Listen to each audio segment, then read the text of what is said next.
Warren Buffett once said, the difference between a successful person and a very successful person is that the very successful person says no to almost everything.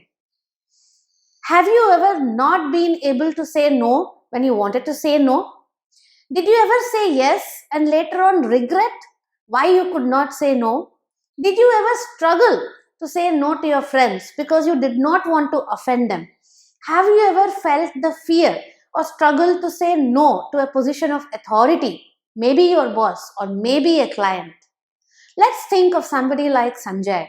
Sanjay was known to be a very well mannered, polite, and respectful person. He was brought up with a lot of diligence, and his parents really taught him to respect elders and to be polite to people. Sanjay wanted to do good by everyone, and he always listened and tried to accommodate for other people. As he grew up into being a very dedicated and polite and respectful individual, Sanjay slowly started to find problems.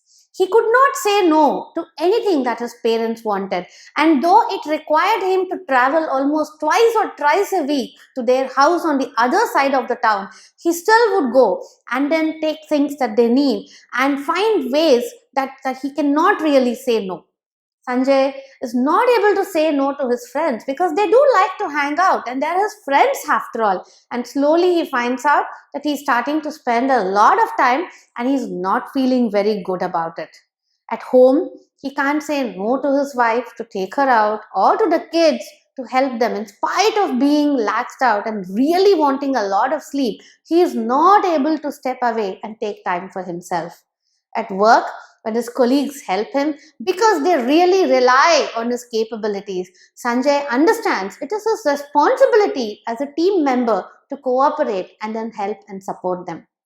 But slowly, week after week, month after month, Sanjay is starting to feel this burnout, a stress. There's absolutely no time for himself. He is not able to prioritize the course that he really wants to attend for his own career progression. And he is starting to fall behind or some of his key deadlines and targets, and he starts to put on a lot more extra time for that. And this slowly starts to become a problem with relationships at home, at work, his peace of mind, and his own stress levels. Sanjay's boss, who is an extremely efficient leader, starts noticing these changes and calls him down one day, sits him down, and talks to him about the importance of saying no. Friends, so many times when we are working in an organization, so many times we just don't know how to say the word no. I wish I could help you, but I cannot right now. Instead, we try excuses, we try to go around all the way and different reasons that the other person will start to override and overcome. How many of you have not been in Sanjay's position at some point of time or the other in your life and in your career?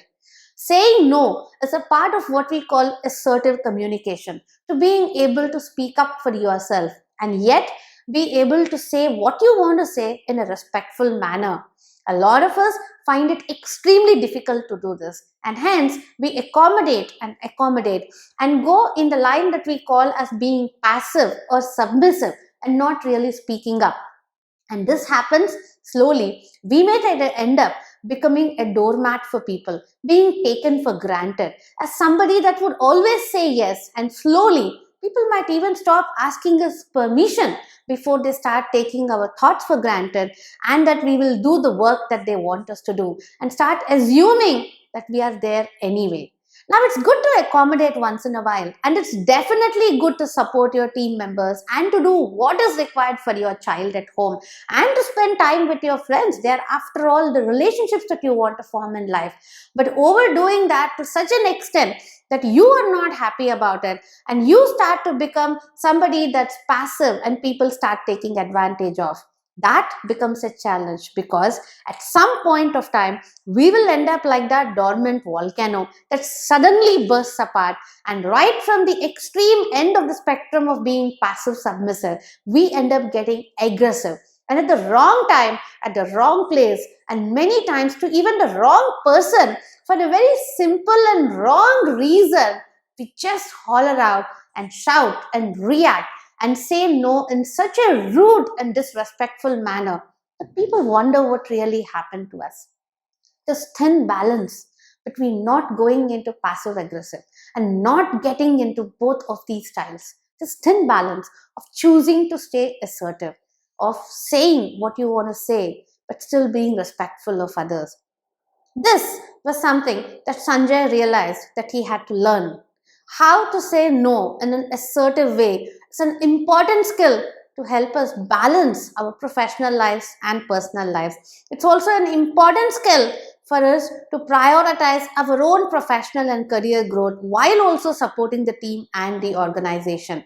There are reasons why we hesitate to say no, and there are reasons why we should say no. Let us look out and explore some of these in the next videos.